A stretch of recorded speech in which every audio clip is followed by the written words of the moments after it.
सांगोला तालुक्यातील जवळा येथील 28 वर्षीय विवाहितेला पतीकडून मारहाण करण्यात आली।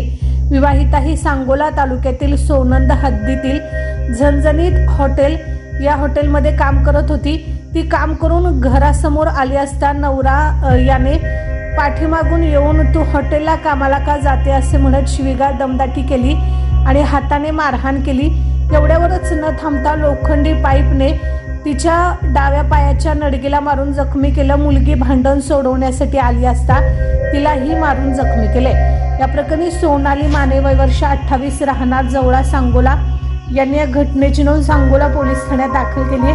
सदरची घटना ही 13 एप्रिल रोजी रात्री 10 वाजण्याच्या सुमारास घडली।